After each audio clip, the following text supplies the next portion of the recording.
What is going on, guys? Welcome back to another episode of the Mets Central podcast. As the New York Mets drop their series to the Boston Red Sox, we are here to recap it in episode 59 of the podcast.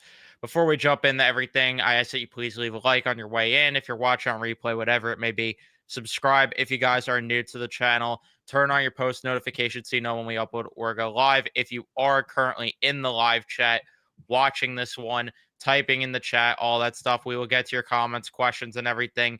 We're not ignoring you. We just want to keep the conversation going, stay on topic, and we will address your comments as the episode goes along. Or if it's about a topic that we already talked about, then sorry, you're just going to have to rewind and watch that part of the episode if you're joining in late.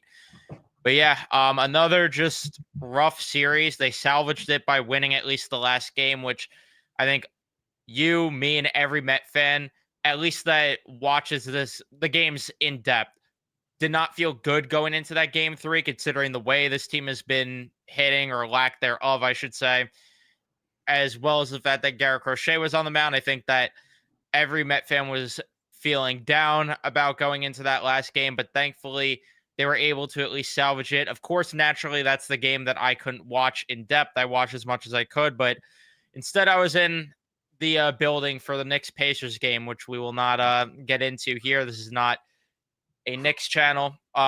Even though I desperately need that therapy because my voice is pretty much gone, if you couldn't tell, and I'm also just in the dumps after that one. But that's neither here nor there. We're here to talk about baseball, and yeah, at least they salvaged one win because they needed to desperately get back on track. Still a lot of the same. A lot to be desired. The lineup change. Now I'm scared that's going to be a permanent thing, which that's another conversation we will get into. And yeah, I mean, this is still the bottom line as well. 3 for 12 with runners in scoring position, but they scored more than the other team. Matt, I'll let you jump in. I've been yapping for 2 minutes now. How are we feeling about this series as a whole, which, we expected a series win to get back on track.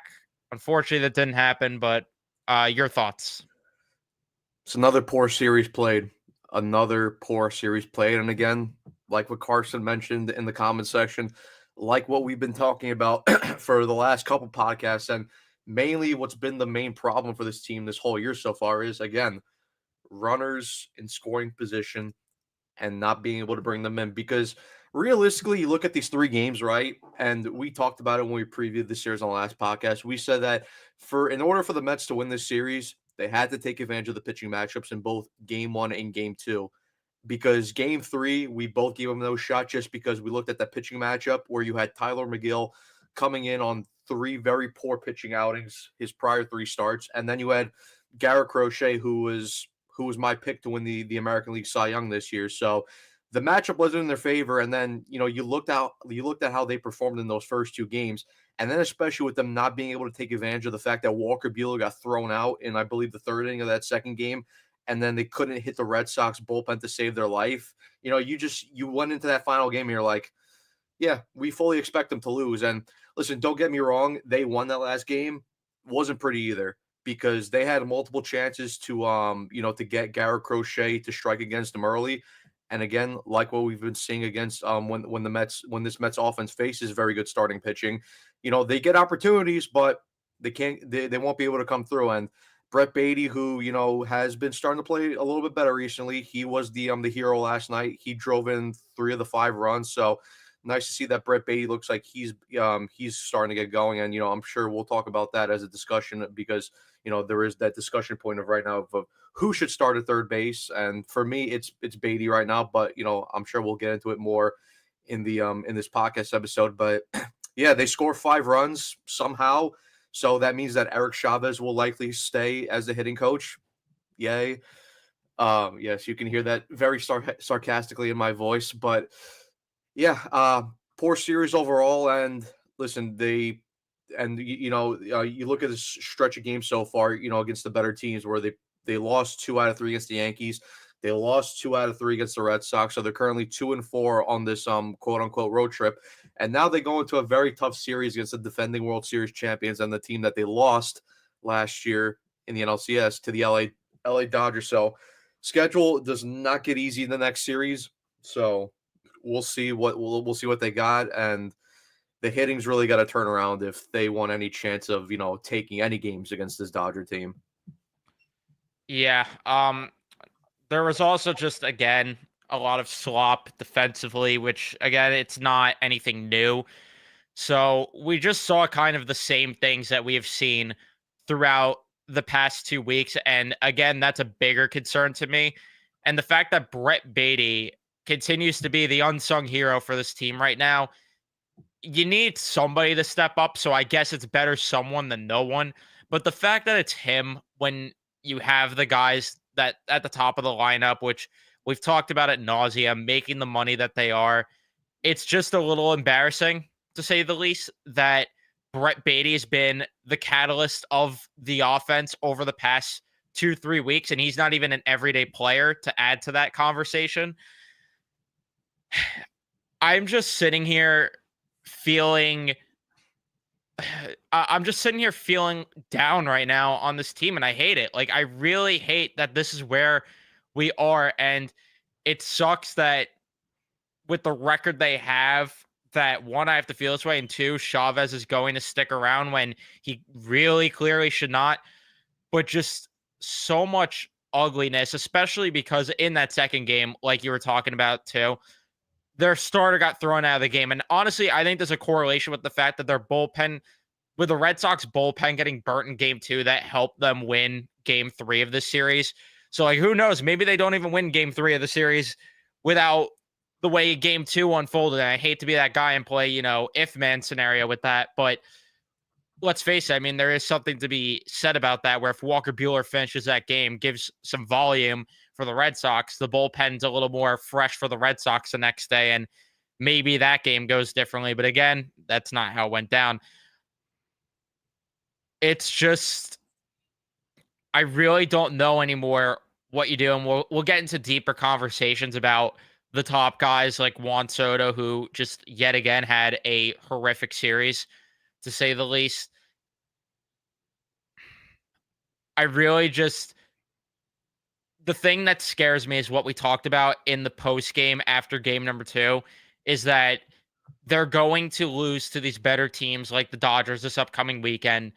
And then they're going to beat teams like the White Sox and Rockies. And we're going to sit here and have fans and the team itself sit here and try to convince us that, oh, well, they beat up on the White Sox and the Rockies. We're getting back on track here, and try to sell us like we're stupid that this team is all of a sudden playing good enough baseball again. When, like we said in that episode, you need to see it against these good teams. These are the measuring stick games. You need to show me, you, and the fans that actually want to pay attention to that stuff, and like the fans watching, because it's hardcore fans watching Mets content. Like, no casual fans are going out of their way to watch Mets content in their spare time.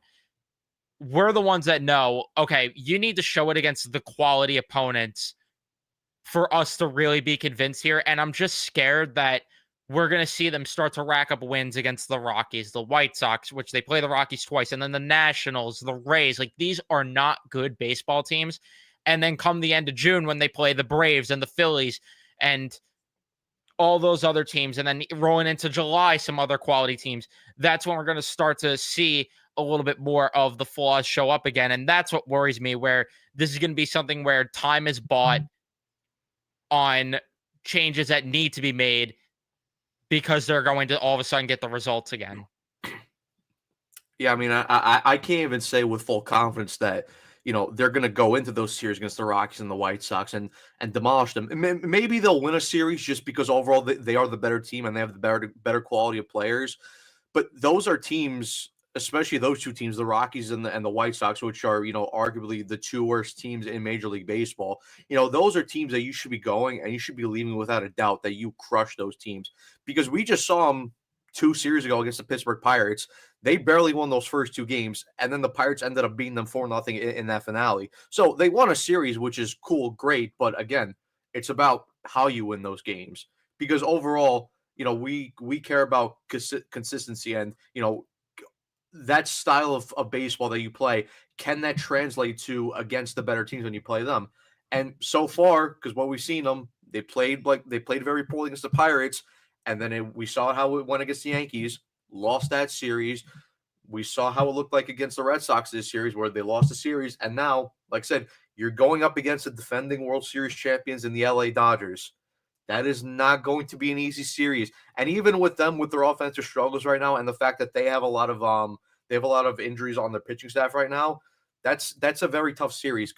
Because I mean, listen, and I talked about this yesterday when I did the post game show.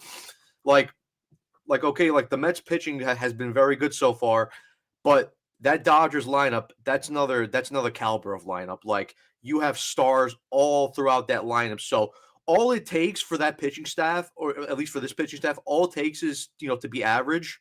And because we know the Dodgers can very easily explode for 5 to 6 runs in any inning. I mean, I watched the game 2 nights ago. They were playing the Diamondbacks, and they went to extra innings. Corbin Carroll ends up hitting a 2-run home run in the top of the 10th inning for them to take a 3-1 lead. And then, here come the Dodgers lineup. Here comes Tommy Edman. Here comes Teoscar. Boom, boom, boom. 3 hits later, the Dodgers end up winning that game 4-3 in extra innings. I'm watching that game. I'm like, bro, why can't we do this? Like, we have good enough players in this lineup. But again, and, we talk about this, it comes down to overall plate approach, and it comes down to philosophy from the hitting coach. Because and we talked about this when we did the podcast of the second game, when we did our whole Eric Chavez out video. Like, these players right now, they're underperforming, yes, and they need to be better. But you cannot tell me that 1 through 9, this lineup is as bad as it is right now. It's just a philosophical thing, and this is like something that I brought up before on here when we look back at 2022, 23, and 2024. Again, it's the bipolar offense where, okay, cool, when everyone clicks, this lineup is great. But there is long stretches of time where this lineup from 1 through 9 goes completely quiet. And especially when you're facing these better teams and your top 3 is not performing in Lindor, Soto, and Pete. And then also when you have, Vientos and Nimmo in your 4-5 spots who are struggling, like, you are not going to beat these top teams. Because in this Red Sox series, the Mets' best 2 or even the best 3 offensive players were Jeff McNeil, Brett Baty, and Luis Torrens. Luis Torrens is the backup catcher. Jeff McNeil should not be a starter on a World Series contending team. And Brett Baty is a young player who needs to show that he actually belongs. So the fact that those 3 guys are your main 3 offensive contributors in this series, and Lindor had a bit better of a series and I did like the fact that he started stealing a couple more bases, which is something that Frank on Mets Weekly on Carson's show, he's talked about before, how if this team is struggling with runners in scoring position, they need to start doing those little extra things like stealing bases. So I like the fact that I start to see Lindor do that, and he managed to hit a home run yesterday in the series finale as well, which was the first home run in the last 6 games for the Mets, which is not great also. Thanks, Eric Chavez. But it's just things have to start picking up, because like I said, if this lineup is going to be quiet against the Dodgers, it could be a very easy sweep for that Dodger team. Because like I said, the pitching doesn't have to be bad. It just has to be average, because that Dodger lineup is capable of exploding for multi-runs in innings. The only thing saving me going into the series to have any sort of confidence is the fact that the Mets are just superior at home compared to on the road. I mean, the record says it. The way that they even play baseball points just show it. This team is just far better at home than on the road. I don't know what it is. But either way, I mean, even with the bipolar offense, just to expand on that point a little bit, it's in games too. Like, it's not like it just stretches throughout the season, because, that's baseball where guys slump this and that. But even in games, it's like we talk about it ad nauseum. We did all of last season, all of the past 2-3 seasons with Eric Chavez here. We've talked about the fact that they will have 1 or 2 innings where they explode for offense in games, and then the rest of the game, it's just going down in order, or maybe drawing a walk here and there, but hitting in the double plays right after drawing a walk, and just not doing anything with guys on the base paths, and not doing enough beyond those 1 or 2 innings. So the bipolar offense isn't something that's just like throughout stretches of games and everything. It is within games itself too. Like, it just makes no sense to me how 1 inning they could just put up 4 or 5 runs, and then the rest of the game, it's like you can't even scrape a run if you tried. You can't even get guys on base if you tried at certain points.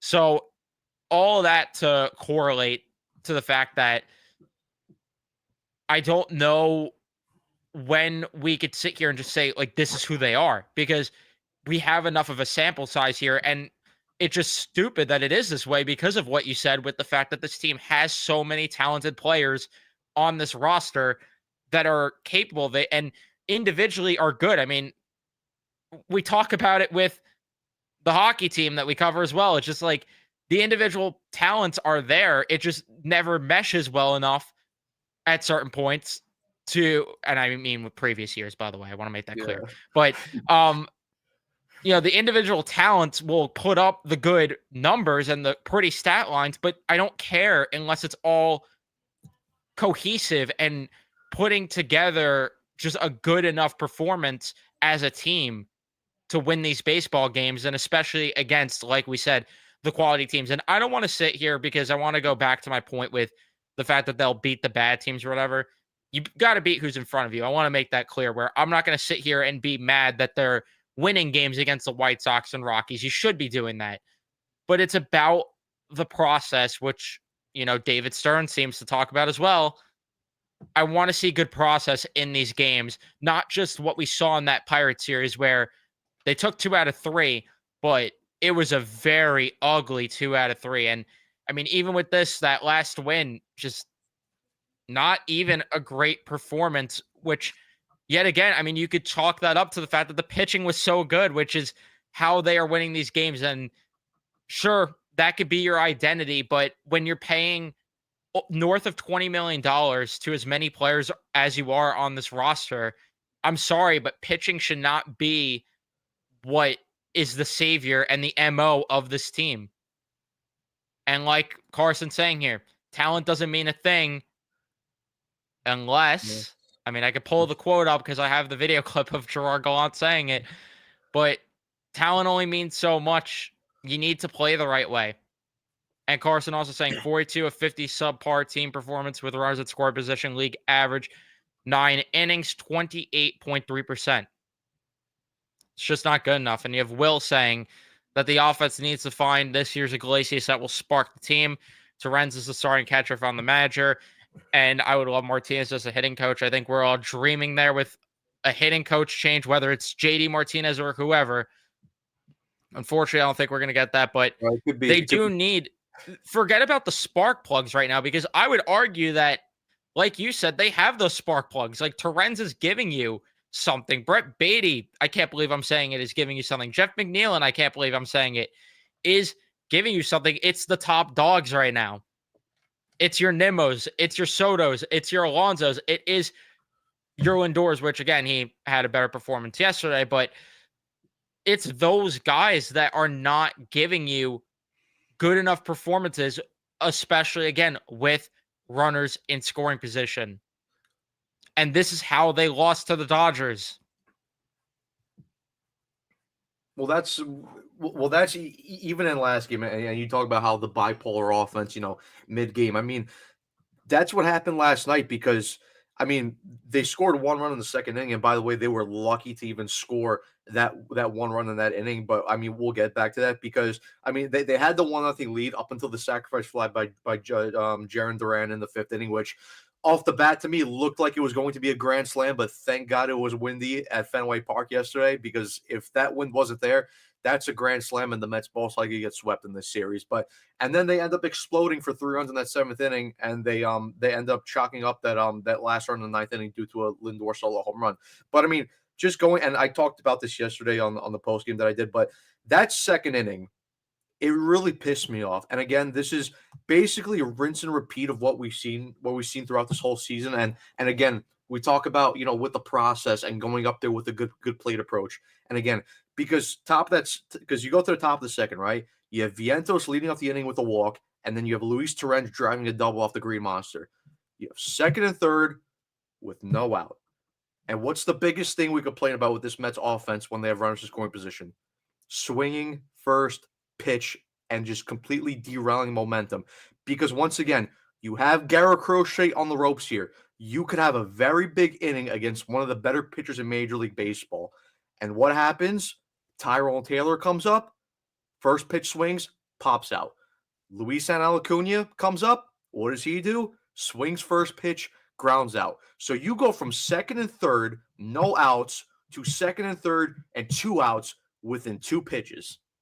That is one of the worst plate approaches I've ever seen in my life. And again, because we have this bullshit of, Eric Chavez saying mid-game mid-game from the second game, because he was saying, oh, how the approaches and the at-bats have to be better.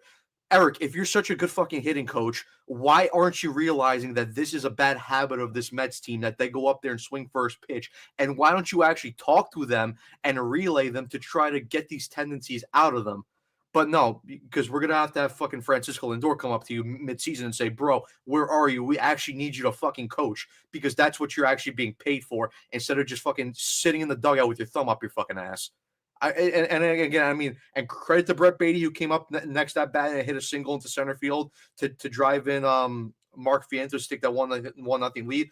But again, it's like what we talk about with the whole just lack of a good plate approach. It's like, you cannot go from second and third, no outs, to second, third, and 2 outs within 2 pitches. Like, take some pitches, make Garrett Crochet work, because you could have knocked them out of that game early. And again, it didn't come back to bite them in the ass, because they end up winning this game.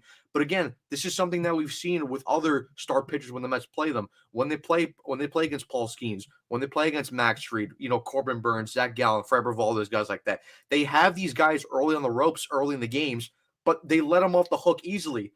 And I'm sorry, when you play, teams like the Dodgers, you're not going to be able to do that, because you know what? The Dodgers, like I said, and we saw it in the playoffs, you strand enough runners, they will take advantage, because they have probably the most deadliest offense in Major League Baseball. So this is something that needs to change. And it's like what we've been saying, until Eric Chavez is gone, I just don't see this changing at all. Yeah, and before we get into the recap, I'll finish up this one point, because we're already 20 minutes in. We didn't even get there. But in terms of Eric Chavez, he's doing the thing. He does the thing that I hate the most when athletes and coaches do. And that is, he tells the media one thing, and then the actions on the field or the ice, the court, whatever sport it may be, the actions are not correlating with the words that we're hearing, because he's telling the media apparently that, oh, well, we're not doing a good job at swinging at fastballs, and we're missing too much. And we're swinging too much at the breaking balls. First of all, no shit. I think anyone on the couch could tell you that that's the case. Number two, how come the second Gary brings up that quote, I'm watching Francisco Alvarez just watch a fastball go right down the plate and miss on a fastball? Like, are we relaying this to the hitters? Or are you just saying this to the media to say words? Because that's all it is to me, is a word salad, if all we're hearing is that, but we're not seeing it in the box. I hate so much when athletes and coaches do that, where they just say one thing to the media and then we just don't see it translate to the baseball field. It's just stupid. But do you have any other thoughts that you wanted to get in before we get to the recap, or should I just jump into that and then we'll expand on the conversation here? No, we can go right into the recap. All right. So with game one here, Kodai Senga was on the mound for the Mets, going against Hunter Dobbins for the Boston Red Sox. In the first inning, the Mets would not get anything going. Pete Alonso did have a single. They tried the stretch to a double, but the Mets' poor base running has been a conversation, of course, which we opened with. He ended up getting thrown out there. And then the bottom of the first, Kodai Senga did not have it at all. He ends up allowing a couple base runners early, a double, a walk. A wild pitch would advance those base runners, and Bregman would drive in a run with a ground out. Trevor Story, I don't know what year it is, but apparently he could get RBI singles still. He made it 2-0. Senga works out of it without allowing further damage, but unfortunately in the bottom of the second, he would allow a walk to Carlos Narvaez, and Jarren Duran would drive him in with a triple, which made it 3-0. The Mets would respond as Tyrone Taylor drives in Francisco Alvarez with an RBI single after Alvarez got a double to lead off the inning. And another example where the Mets had a pitcher on the ropes, because Lindor got a walk, but Juan Soto doing what we've been accustomed to seeing from him, unfortunately, and that was hit into a double play. Kodai Senga worked into a couple more jams, but credit to him, he settled in and worked out of it. And I really loved seeing that dog in him where he was able to go out there and give some extra innings of work that we didn't think maybe he would. The seventh inning, the Mets had traffic on the bases with 2 outs, but unfortunately, with the top of the order coming up, they would fail to capitalize. And then that was pretty much all she wrote. Is in the ninth inning, you had a single from Marte, but the story of the game was double plays, and Alvarez would hit into a double play there to end the ball game. In the second game, it was Clay Holmes going against Walker Buehler, which he ended up getting tossed there, as that's where we'll start. He ended up getting tossed after a lot of chaos early on in the game, base runners for both teams, but neither team was able to capitalize at all. And thankfully, Brandon Nimmo made a really good play at the plate to get Nick Sogard trying to cross it in the second inning. As we go on throughout this game, the Mets just again got guys on, failed to bring them in. And then in the bottom of the fifth inning, Clay Holmes, the ship would sink a little bit here as Narvaez would get a home run and then Rafael Devers would. And the worst thing is when you could say in a 2-0 game in your head, the ball game's over, it's never a good thing. And that's pretty much how it happened because the Mets would not even really put together any competitive at-bats, not even get traffic on the bases outside of a walk from Jeff McNeil and a single from Taylor. The Mets would do nothing with it. And then in game 3, Tyler McGill would go against Garrett Crochet. A leadoff double from Francisco Lindor would lead to absolutely nothing because naturally that's the way it goes.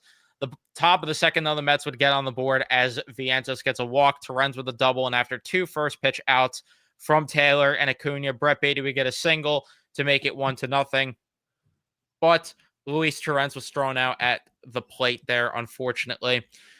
And then as we go on throughout the outing, in the bottom of the fifth inning, Tyler McGill, the wheels would fall off as he was absolutely cooking. And then it's just, again, putting guys on base, which is something that we have to talk about ad nauseum with them. But I'm very happy to see Carlos Mendoza was not afraid to pull him there as he gets Huáscar Brazoban in, and Brazoban doing what he has done all season long, just giving volume, striking guys out. He was just great yet again. In the seventh inning, the Mets load up the bases with no outs, and Brett Baty drives in some more runs to make it 3-1. Lindor would hit into a force out, steal a bag. Marte walks, Soto with a sac fly, which made it 4-1, but the Mets would not do any more damage, unfortunately, to end the inning there. Lindor in the ninth inning got a home run to really put the game away and make it 5-1. Edwin Diaz would shut things down in the game after allowing a leadoff walk because they didn't put money on it. And then he gets the next 3 outs fairly easily to win the baseball game. So, same old story, same old song and dance like we talked about in the opening. Not doing enough with runners in scoring position. Slop with the defense, which, by the way, I forgot to even mention that Pete Alonso just, again, with a horrible throw in that first game. But I think the big story here in terms of the ugly, and we'll jump right into the conversation, and I'll get your thoughts first. Juan Soto. I hate that every single podcast, I feel like we're doing this segment where we're talking about Juan Soto, and it's not for good reasons. But here we are. Here we are in the middle of May, still pretty much the end of May, actually, still doing this. Juan Soto, yet again, not a good series. The first game, not hustling out of the box, which prompted the media to talking to Carlos Mendoza and Juan Soto about it. So you have Carlos Mendoza going to the media saying, yeah, we're going to talk about it with Juan, and he needs to be better with that. And then you have Juan Soto going to the media after ducking it the day prior against the Yankees, lying to you, me, and everyone's faces. And the worst thing you could do is lie, because we're not dumb. If Juan Soto went to the media, and to me, it's a nothing story. To me, I don't care if you're not hustling, just produce. But it's worse, and you're making it a story when you go to the media and just flat out lie and say, yeah, I think I've been doing a good job hustling. Look at the way that I have. Really? Because look at that hit off the Green Monster. You should be on second base. if you're really hustling. Out of the box on some ground balls, you should be hustling down the line if you're truly set, if that's what you're claiming. Again, to me, I don't care about that stuff if you're producing, because Lindor does the same thing at points too. Like, he's not hustling out of the box on certain groundouts, but I don't care when he's performing. The thing that concerns me is, I mean, that first at bat in game 3, dude, just looking at a cutter right down the pipe. I don't know. And I see the people that are saying it's a slump and this and that. To me, is it a slump? Because this is just a conversation we're having every episode. There's a good player there. Again, it will fix at some point. But I'm starting to sit here and wonder. I think we're just flat out, and I don't want to say this in late May because it still is technically early in the season, if you will. I think we might just outright get a disappointing season from Juan Soto in year 1. Hopefully in the playoffs, at least it turns around to make up for it. But your thoughts overall with Juan Soto? I mean, it's just so pathetic to watch, truthfully. Like, pathetic is the word to use here appropriately. I think the main thing is just he's just lacking confidence. And, I mean, you saw that in that first at bat against Garrett Crochet, because those are 3 pitches right in the strike zone, which – and listen, I get that Soto's the type of hitter where, he likes to be patient. He likes to work the count. We've seen that all throughout his major league career. I mean, he has one of the highest on-base percentages in terms of, active major league players right now, in terms of, throughout his whole career so far. But at the end of the day, like, you're facing Garrett Crochet, like this is like, you're not going up against like an average to one of the the worst pitchers in Major League Baseball who are going to try to throw you stuff outside of the zone to make you chase. No, Garrett Crochet is one of the better pitchers in Major League Baseball. Like I said, he was my pick to win the American League Cy Young this year, so he's going to be confident in his stuff, and he's going to try to go at you. So like, and those are just 3 pitches. I mean, like you said, right. Basically, some of them are right down the middle and right in the zone. Like, you have to get the bat off your shoulders and swing at one of those. And I think the big thing is just, like I said, he's lacking confidence because he's going up there and he's basically guessing. I mean, I believe it was the third at bat he had because the second at bat also he went down on 3 straight pitches. But the third at bat he had, he was in a 1-2 count, and Crochet throws him a sweeper just low and away in the other's batter's box, and he ends up swinging at it, and he ends up looking like Mark Vientos up there at bat. So the big thing with me is just he's lacking confidence right now, because there is a very good player in him. Like, there's a reason why the Mets paid him $51 million. Like, he is not stealing money like people are saying right now on Twitter and saying that Soto's washed. The guy's just not playing right now. And look, part of it is because I think the media is not per se it's going to his head, but I think part of the the media and the whole backlash and these whole stories about saying how he's not committed to the Mets. He initially wanted to pick the Yankees, but his family ultimately swayed him to pick the Mets. I think that thing, along with him also not performing, I think that's negatively affecting him, because I mean, listen, I get with the whole body language, right, and the fact that he doesn't look happy. But look, you could play 2 sides of this, right? Because really there is no winning, and really it's just down to him performing. Because if he was performing, no one would care what his attitude would be. Because think about it, he's not playing well, right? And people saying that he looks miserable, he doesn't want to be here. On the flip side, though, if he's not playing well and he's smiling and looking happy, people will also say the same thing, that he just doesn't care. He just cares about the money that's going into his bank account.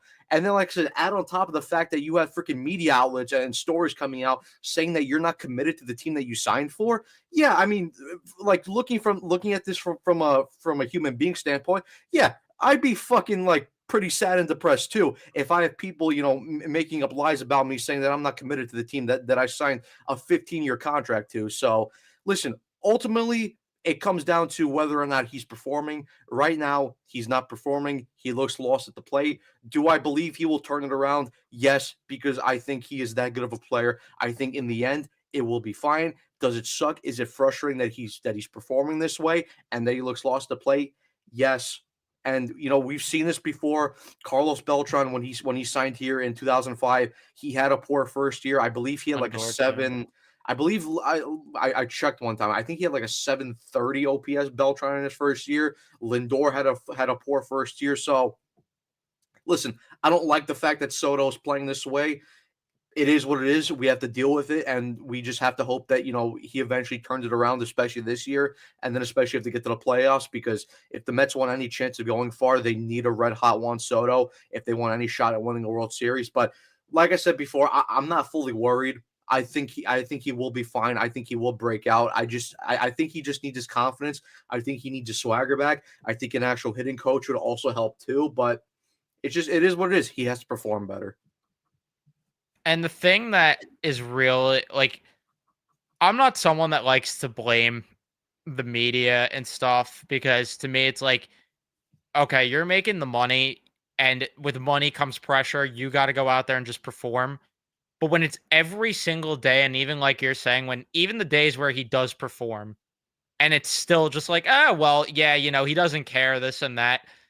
It's like, could we just shut up for just a day about this? It's every single time I log on to Twitter, some asshole, whether it's from the radio, which which asshole I'm talking about from the radio, and his name, not the usual asshole we talk about from the radio. I'm talking about a different one, which you know who I'm talking about. Yeah. If you know, a Yankees guy. Yeah. But between that, just media outlets, whatever it is, could we shut up for one day about him? It's like, we can't keep his name out of his mouth. And then there was another asshole from the radio, which I've interacted with on Twitter, who was just like, oh, well, he's lucky that the Knicks choked the way they did in the conference finals, or people would be talking about him. It's like, could we give it a rest for one day? Because I'm tired of it. I'm tired of opening the app every single day and seeing something about Juan Soto. Imagine how it is to be in the shoes of Juan Soto, and people are going to say, oh, he could cry in his $765 million. At the end of the day, it does not matter, and it's still just like annoying to deal with. It's something that, again, he's going to have to learn to deal with, because it's going to stick with him no matter what. And it's going to change at some point, because like we talked about, I mean, and Adam saying these players had off years, and he's too good of a player for it not to turn around. It is frustrating to watch, so we're going to talk about it and critique him, rightfully so, for it. But I'm just so tired of every single time I open Twitter or Instagram or TikTok, it's just all this bullshit about how he's not happy with the decision he made, and this and that or whatever. It's just like, could we please just shut up about it for a day? Could we please? Yeah. He's not performing. Okay, we get it. If you want to talk about his performance, fine. Talk about his performance. But I'm just so tired of the conversations of, oh, well, he regrets coming here. And sure, maybe it is me coping, and I'm sure that's what Yankee fans will say if they're watching this. Oh, you're coping because you're a Mets fan and you don't want to hear the truth. But he is here. He's here. So shut up and move by it.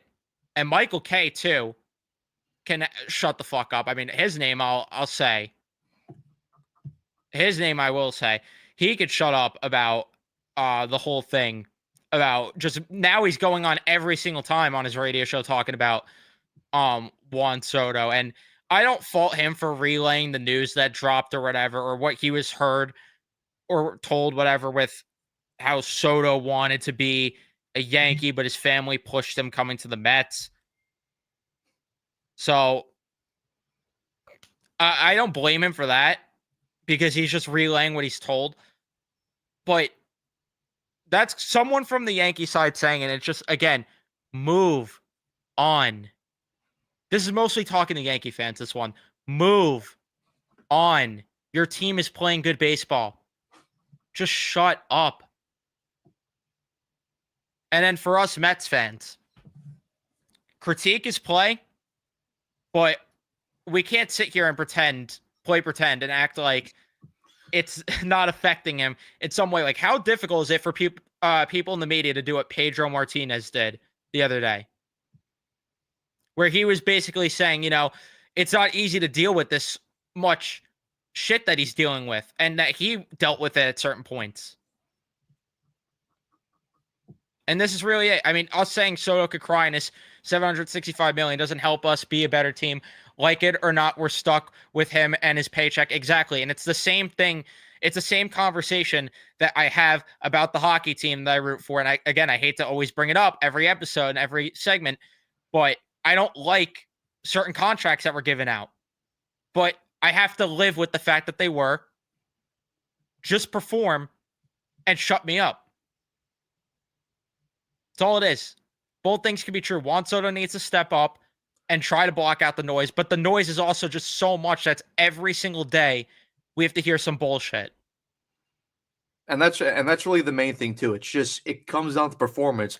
Because if Juan Soto was batting .350 with like 16 home runs right now, and he had an OPS at about 950 or over 1,000, like, even if these stories came out, people wouldn't give a shit. Like, the only reason why all these stories are generating so much smoke is the fact that he's performing poorly. Like, that's all about it. And I also hate the fact too that people have to freaking overanalyze everything. Like I forgot which game it was, but I think it was the first game or the second game of the Cardinals series where Lindor hits the walk-off home run, and then you had people in the media on Twitter saying, "Oh, did Juan Soto celebrate the walk-off home run? I didn't see him." It's like, bro, can we fucking stop? Like, he's here, yes. He is happy. He doesn't look, in that instance. But yes, he doesn't look happy right now because he's not playing well. And if you were in that same situation, would you be smiling? No, because you're playing like garbage. And yes, listen, it sucks from our perspective that it seems like that whenever Soto comes up to with runners in scoring position, it seems that right now he's just not going to come through and either hit into double play or hit into a double play or even at most hit a sacrifice fly.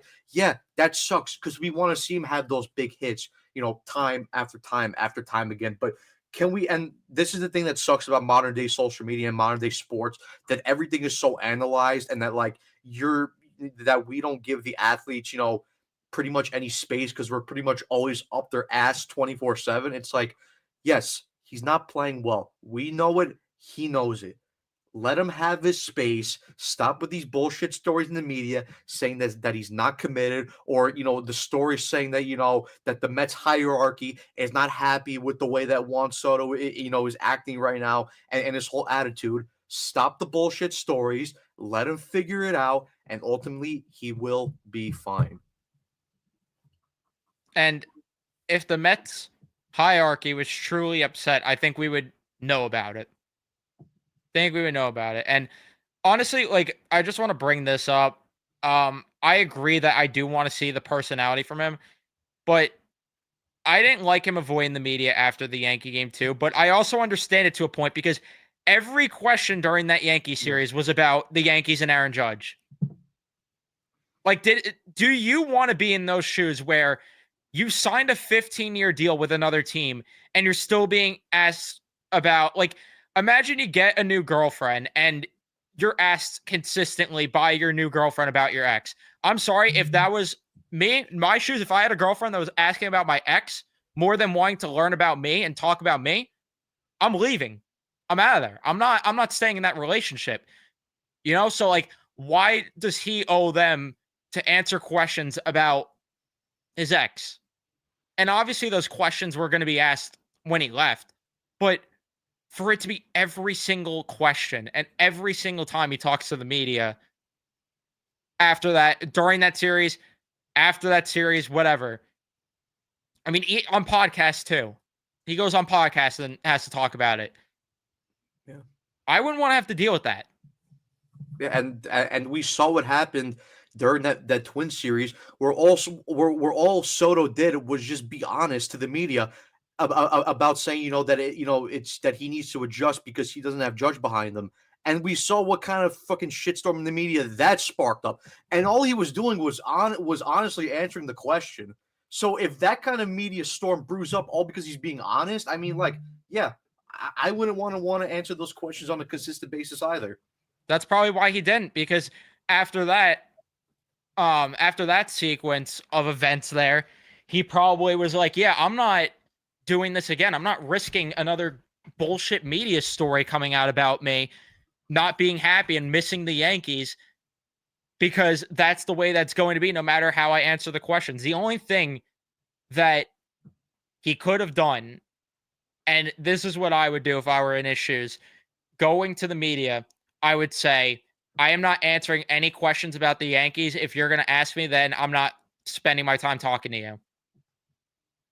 Because the media has a job to do at the end of the day. So I don't fault them for wanting Juan Soto to ask questions. But then you have that one reporter that just goes to insulting him and his family because he didn't answer questions that night. It's like, no wonder he didn't want to answer your questions. Because look at how you're acting, because he didn't. Imagine you did answer questions and you would twist it some way to be like, oh, miss the Yankees. It's just with every single thing. I swear this does not happen with any other team. I swear to you. Like when John Tavares left the Islanders, did you hear anything about Tavares? Oh, he missed the Islanders, all the body language. I swear it's this team and this team only that has to deal with this crap. And I'm just so exhausted of it. I really am. I just don't get why it is this way. I mean, the same thing with Lindor happened. This is why I've said the other day, we're dealing with 2021, it feels like, all over again. Because the same drama and bullshit. I don't hear about this with anyone.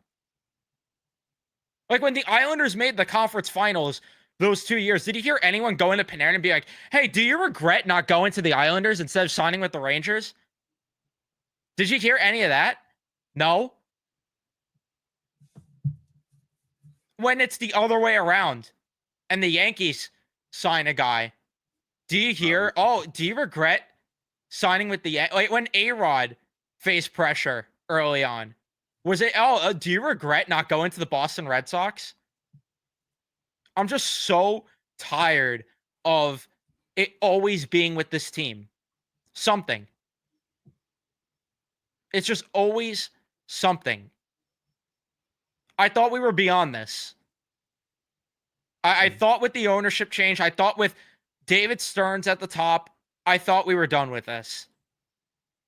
But apparently not. Apparently we still have to deal with this, and people still think this is the same Wilpon Mets from before. And people try their hardest to make this what it once was. And it's exhausting. But that's why part of it that Soto's getting this much hate is because, one, he took the most money when, one, this is just what professional players do in Major League Baseball and professional sports, because at the end of the day, it is a business. Most of the times players go to the teams that pay them the most money. And two, it's because he left the quote unquote big brother Yankees for the little brother Mets, when in reality, the Mets, even though history doesn't match up with the Yankees, right now, with the way how they operate and with the way how they have the ownership and one of the better president of baseball operations in baseball right now, they are currently, like I said, not historically, but currently, as in terms of skill wise, they are on par with the Yankees as of right now. And it's just, I don't know, I guess the media just couldn't get over it because there always needs to be an enemy. I guess you always have to pick on the Mets for some reason. I don't know. But again, this comes down to performance-wise. And listen, like I said, like you said, yes, you can criticize Juan Soto's performance. I have nothing wrong with that, because even me, I am one of the biggest Juan Soto defenders out there. I am currently wearing his jersey right now on the podcast. But yes, you can be honest and say he's not playing well. And he is not playing well. The numbers show it. The way, how he looks like when every time he comes up at bat, you can see it. He doesn't look right. He doesn't look like he's just the confidence is not there, the swagger is not there. But just leave the performance with the performance. Leave all that other shit off to the side because it doesn't matter. He's here for 15 years. He's committed, even though there is an opt out, but we all know that's a bullshit opt out. He's here for 15 years. That's it. Get on with it. He's going to be fine. He just has to start playing better. Yeah, and dude, I'm someone that is fine usually with booing players and everything and getting on them when they're not performing, or if they're like really just dogging it out there, like a certain team. Again, I don't want to keep mentioning them, but when it's obvious they quit, like I am all for it. But I know tomorrow there's going to be boos at certain points, and it's going to be annoying, but it's going to be what it is. I mean, even Juan Soto said it in one of his recent media availabilities. I was just like, yeah, it's nice when you're getting cheered and everything, but there's going to be fans that boo, because, or it's going to go one, two ways. It's going to be that, or people are going to cheer for him, give him a standing ovation, and other fan base is going to be like, oh, those corny Met fans. It's like you can't even support your own players anymore. But either way, and I hate, like you said at the start, that we have to have this conversation every single podcast. I'm pretty sure we just talked about this for about half an hour because we're already at 51 minutes into this podcast, and it's like we barely even covered this series as a whole. It sucks. Yeah. The last thing I'll say about it is, like, if you're going to any of these games against the Dodgers, I don't want to sit here and say, like, you have to give an ovation, this and that. Like, if you want to, go ahead. But just also don't boo. Just don't. It's not going to accomplish anything. Just sit in silence at most. Just sit in silence if you're disappointed with his play. Just that's the last thing that I'll say if anyone's going to any of these games. Because at the end of the day, he's here for 15 years. It is legit counterproductive to get on him. That's the bottom line. I mean, we're seeing how much it's already potentially getting to him to begin with. Why add to it? Yeah. That's just my opinion. But we'll move on. Talk about more that happened throughout this series, because again, we spent so much time on this, and I hate that we had to. But one of the other stories that came out of this was the lineup change, which kind of does correlate with Juan Soto. Starling Marte hit second last night. When I saw the lineup, I simply said words that I knew would backfire right away. I said, I don't care, Knicks hoops are on. And surely enough, we saw how last night went. All I could say is please don't let this be how they go about the lineup. Put Vientos or put Nimmo in the 2-hole. Please and thank you, and I'm happy with that going forward. But yeah, I'm glad they're changing the lineup, but this is not the lineup change that we want here. No. This was something that we were talking about from early on in the season, where we talked about, maybe a lineup change would spark the offense somehow. But like you said, we were talking about putting Mark Vientos in the 2-hole where he actually performed last year, or maybe put Brandon Nimmo where, through the early part of his career, he was normally hitting towards the top of the order and normally leading off. I did not want to see Starling Marte hit in the 2-hole. This is not 2022 anymore. This is not 2023 anymore. And when I saw that lineup drop yesterday, I was like, are you fucking kidding me? I'm like, really? This was the lineup change you were going to do? I mean, it worked because they won. I mean, Marte didn't have anything to do with it, because even they started him in left field yesterday, and like the Cardinal game the Cardinal series in St. Louis, they ended up pulling him in the 7th inning and putting in Nimmo in left field because, Marte, $20 million player, and, he can't even finish a game in left field, which is just, again, we talk about it every day, every series. Thank you, Billy Epler, for, putting a $20 million just just waste the money on this roster and on this wage book. And oh God, he needs to get the Robinson Cano treatment immediately. And I know we talk about this every single podcast, and it doesn't happen because they keep stalling Marte around because he's a supposed good clubhouse guy. But I think the one way in which this actually might happen is if the guy we talked about and the guy that had a big game in the last series, if Brett Beatty starts to play very good at a consistent rate. Because listen, I even talked about this yesterday when for the post game stream. Listen, I still don't believe that Brett Beatty is the long term solution. Just because he's playing well right now, and it's like we brought up before, like we've seen him have short stretches where he's played well, and he's going through one of those right now. But like I said, hopefully this turns into a long stretch of consistency. Because if I start to see now, a month stretch, a 2-month stretch of him playing very good baseball, then yes, I will start to believe that, okay, maybe there is something here with Brett Beatty, and maybe he is starting to break out. And it also helps the fact that, that Beatty, I mean, as of right now, like I was never big on his glove, but Brett Beatty right now is playing a hell of a third base. His glove is really good, and I don't want to see Mark Vientos at third base anymore because not only is Brett Beatty just like playing he's making the simple plays at third base. He has ever since he's made that move over and he's starting to play third base more. He's been challenged with a lot of difficult ground balls, and surprisingly, he's pretty much made every single play. And let me tell you, if Vientos had been playing in those situations, he maybe makes half of those. And I'm being generous there. Maybe he makes half of those plays. But as of right now, I think Beatty and the big thing that surprised me yesterday was that Beatty got the start up against Garrett Crochet, because normally, and we saw it in the last game of the Yankees series where, Beatty had that very good game, that second game where he made a ton of great defensive plays. And then he ends up sitting in that series finale just because Max Fried is a lefty and he was pitching that night, and they ended up losing that game. But then yesterday, like I said, surprisingly, you're going up against Garrett Crochet, one of the better lefty pitchers in all of Major League Baseball, and Beatty goes in there and he ends up playing very well. He gets that hit off Garrett Crochet to give the Mets the 1-0 lead, and then I believe the two-run RBS single that he got in the seventh inning, I also believe that was off a lefty as well. So, and listen, this is something that we talked about before. Where listen, if Brett Beatty wants to become a better player, and the Mets want him to become a better player and improve his hitting against lefty pitchers, then listen, you have to play him against these lefty pitchers because that's the only way he is going to improve. Like he's not going to improve by just sitting him every time. Like no, you have to actually give him experience and give him reps against these good pitchers.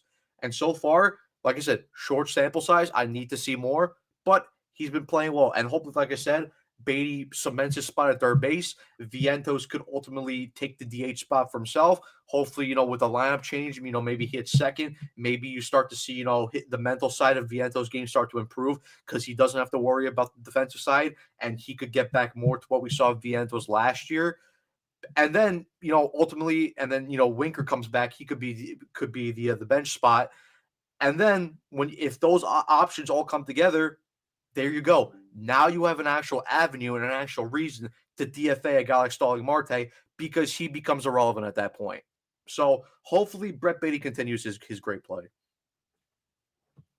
Yeah. I think that it's so obvious. I mean, we've brought this up now for the past 2 episodes. I think that you need to just start playing Beatty at third base and then DH Vientos because of, like you said, and we brought this up last time, that the confidence thing with Vientos could help, where just focus on your offensive game and let's see what happens. And we have comments coming in about like the 2-hole spot that Maxwell would like to see McNeil, which maybe, I mean, if he's gonna hit this way, maybe there's a conversation there. And you have Will saying Vientos strikes out too much. My thing is, and I think your thing with Vientos, which we've talked about, is you're gonna get more pitches to hit in the 2-hole with Juan Soto protecting you. The other thing, I mean, that could be maybe in play, and I just kind of thought of this now, is, and this might sound crazy, and I can't believe I'm saying it too. Carson, cover your ears, but like, do you maybe give for just a game or two Brett Beatty a shot in the 2-hole if he's going to hit this way? because if you give him pitches to hit, if he's going to hit this way on the pitches in the zone, I mean, maybe you give him a chance there. I'm not saying it has to be for a long runway, but the thing that I don't like this, but I also do because I'd rather just, have a set lineup. But I feel like there's so many avenues they could potentially go by shifting the lineup with Juan Soto hitting third and then leaving that two hole open for whoever it may be. I mean, there's so many avenues you could go down right now. That's something that I like, but I'd like to have a lineup. But what are your thoughts on potentially that? I mean, I could tell by your face you're probably going to say no, but I mean, I don't have a problem. I don't have a problem with anyone who hits 2 holes as long as it's not Starling Marte, really, because yeah, fair. something needs to change. I mean, even like people might not want to hear this because he's not been playing well, and I know people are saying in the chat that right now Torrens has to play over Alvarez. I mean, shit, maybe you give Alvi a shot on the 2 hole. I mean, maybe you just give him more pitches to hit, and maybe that gives him more confidence. I know the whole thing with Chavez is pretty much screw up his whole development path, but maybe what Alvarez needs is, he needs pitches to hit, and maybe that gets the power spark in his bat. But even though because he hit 25 home runs in 2023, but even still, according to some people, that wasn't a good season. Which, okay, sure, whatever,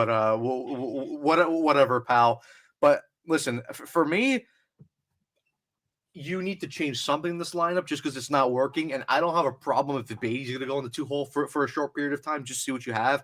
I don't care if it's, Alvarez or something, or Vientos, McNeil, or Nimmo. It's just pretty much at least try it, because this offense right now isn't clicking at all. So you might as well try something. It's just, for me, I don't want to see Starling Marte up in the 2 hole. I don't want to see him in the lineup. I don't want to see him on the team. So pretty much, as long as it's not Marte in there, try it.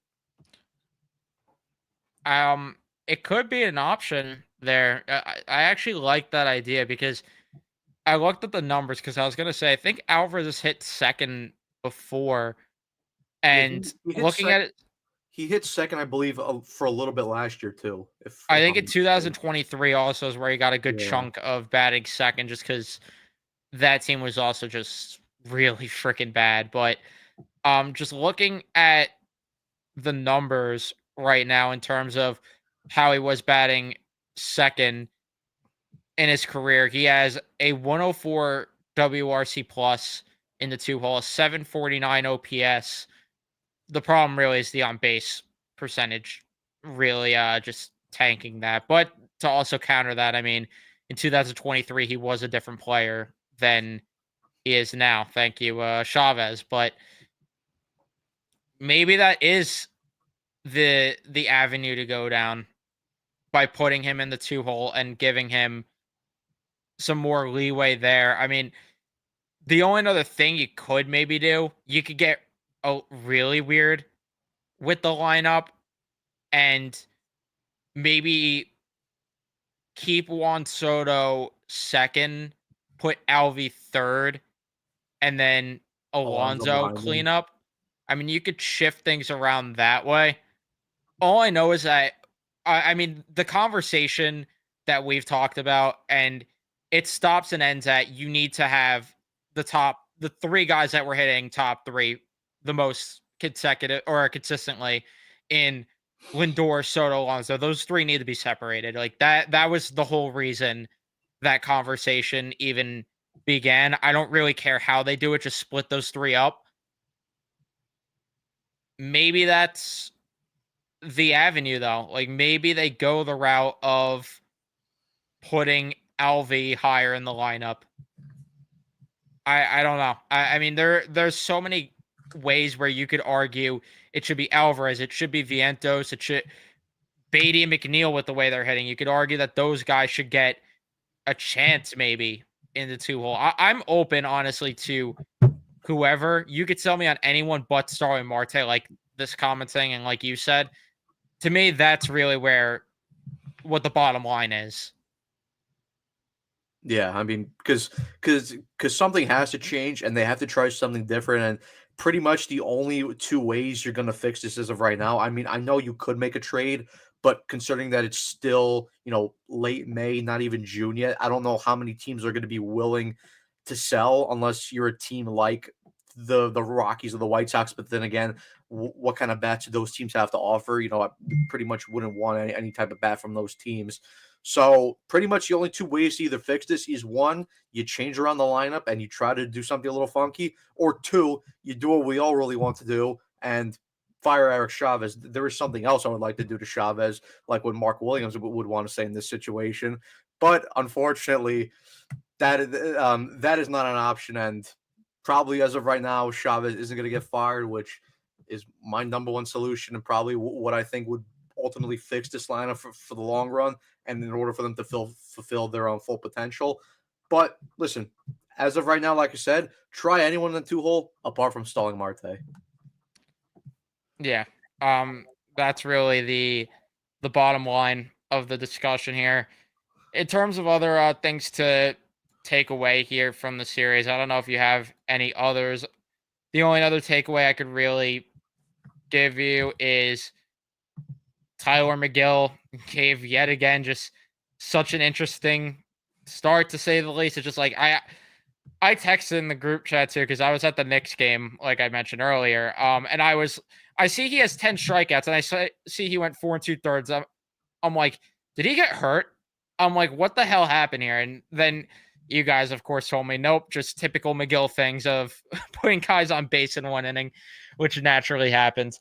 But yeah, I mean, I don't know if you want to expand on Tyler McGill's start or not, but because outside of that, I mean, I have one other takeaway from this series before we preview the series coming up and get out of here. Yeah, I mean, listen, he was much better. I mean, pretty much all for him, it was pretty much it was just going up from his last 3 starts because his last 3 starts weren't good. I mean, the biggest thing for McGill and the thing that was really, helping him throughout, his Linsanity run in March and April, which we've seen every year, was he was actually throwing strikes and finding the strike zone. And he had his swing and miss stuff. And I mean, the biggest thing, because, you compare the percentage of pitches they threw in the strike zone. If when you look at it from the Yankees start on Baseball Savant, 40% of his pitches ended up in the strike zone. Compare that to the start last night.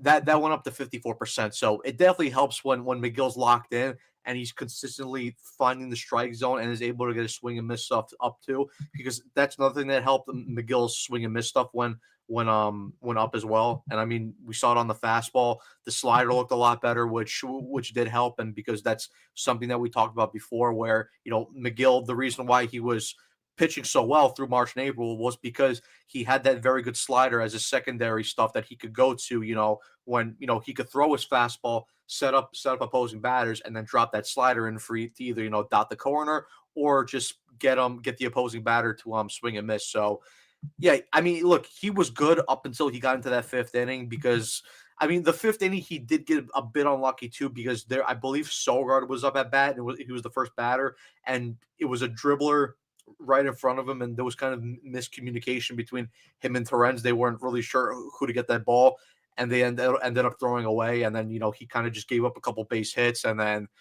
pretty much, I mean, like I said, he got lucky. The fact that it was a windy night at Fenway Park last night because, like I said, when Jarren Duran was up at bat, he threw him a meatball down the middle. And like I said, from off the bat, I thought that was gone. But thankfully, the wind kept it in and only, just kept it to a sacrifice fly. But then pretty much, like I said, Brosban came in, did his thing. He pitched well. Reed Garrett came in. It was nice to see him look a bit better. He definitely did have a bit more control of the strike zone. So we need to see this type of Reed Garrett more consistently, and he just went through a rough patch. I'm sure he kind of figured some stuff out. He changed some of his mechanics, so he looked much better. And then Diaz, apart from walking Christian Campbell, he came in, got the next 3 outs, and he looked fine. And I mean, pretty much like just to jump on the other pitching performances from the series.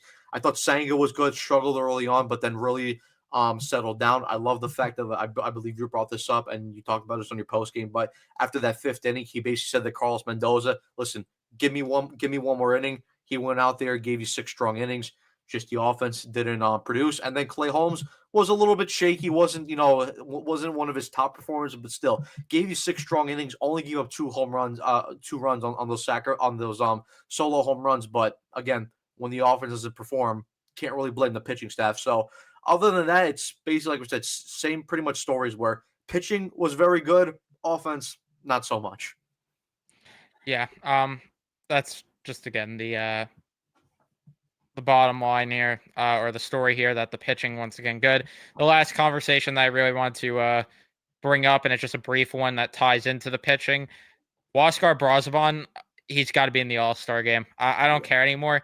He's got to be in the All-Star game. I mean, this man, he's unbelievable. He's freaking unbelievable. We talk about that filthy changeup. I see he got 4 whiffs with the cutter yesterday. I mean, Yeah. is there anyone more versatile than Huascar Brazoban on the field and off the field?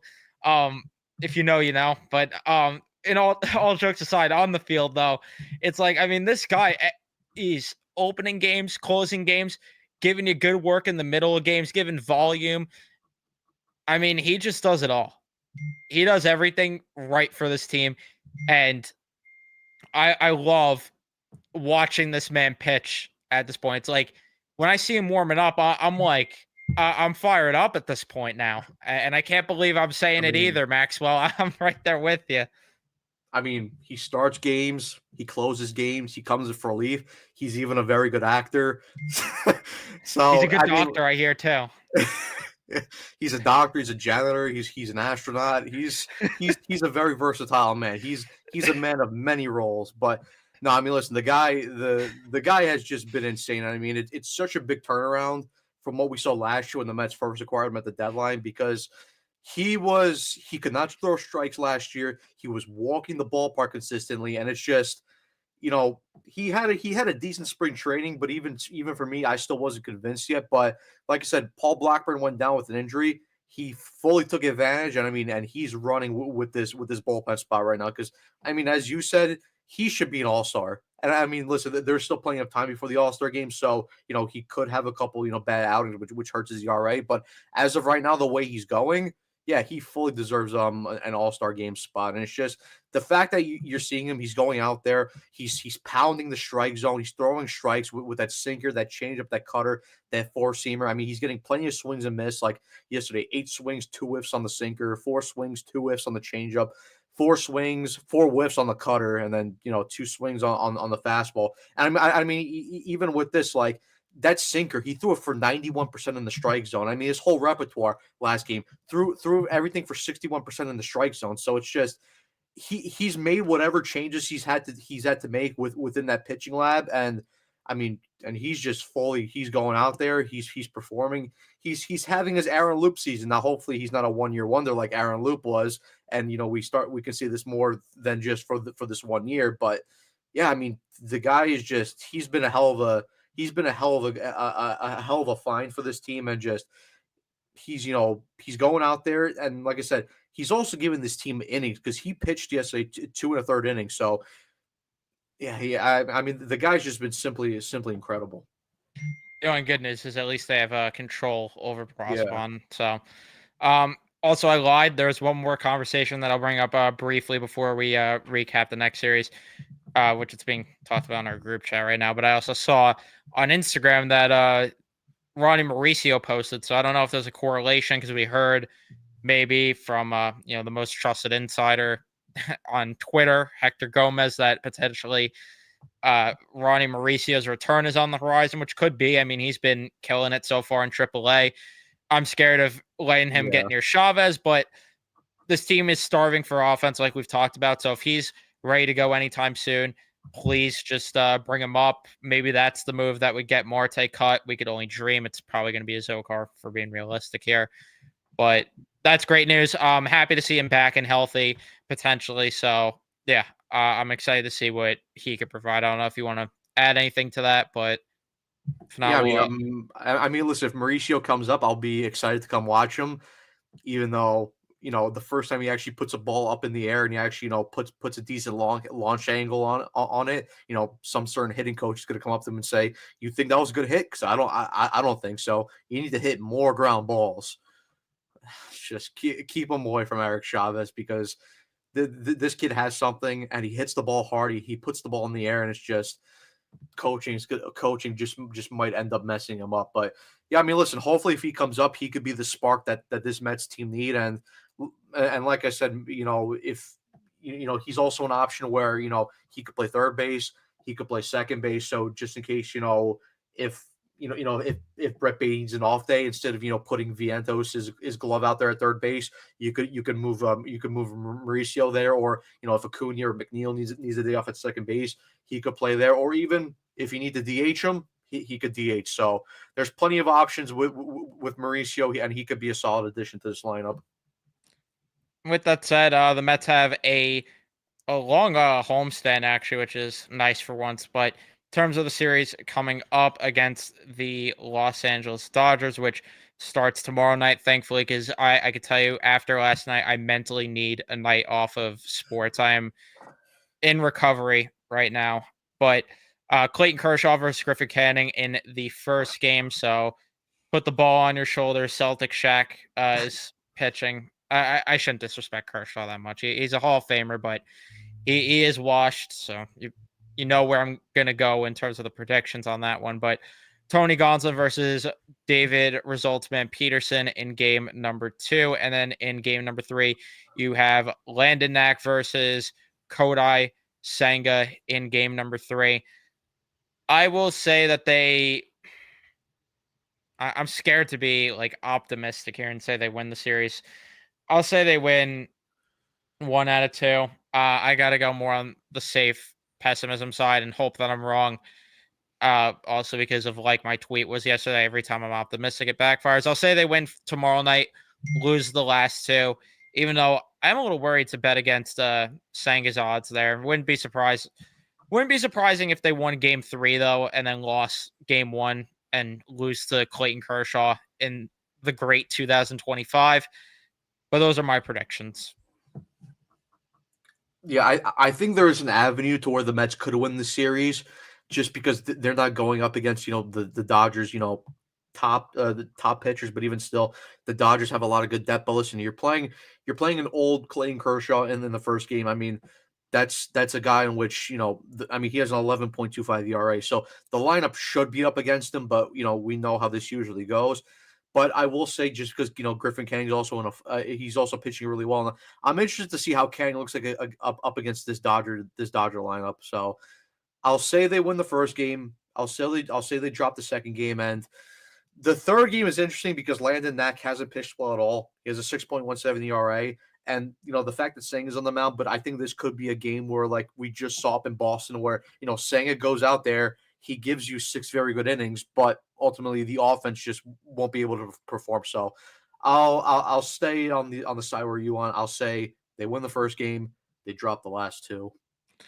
Yeah, and hopefully, as I like to say, as always with these, we're wrong, and I hope that they sweep the series or take 2 out of 3 at least. Hopefully that ends up happening, because I'd love nothing more than for 1 to be wrong, because I want the Mets to win at the end of the day, and 2, especially against the Dodgers, because I cannot stand that baseball club for the pain that they have caused me last year, even though they did us a favor and beat the Yankees in the World Series. But that was also like, we were in the cuck chair, honestly, on that one. So they're playing on Fox on Saturday, so I'm sure we'll get the Ohtani counter for that game. All national games this weekend, which freaking sucks too, because you have Apple TV tomorrow, Fox, and then you got ESPN. Yeah. That's so annoying. But either way, we're gonna wrap things up here. Thank you everyone for tuning in and watching. Leave a like if you enjoyed. Subscribe if you guys are new to the channel. Turn on your notifications so you know when we upload or go live. And we'll see you guys in the next one.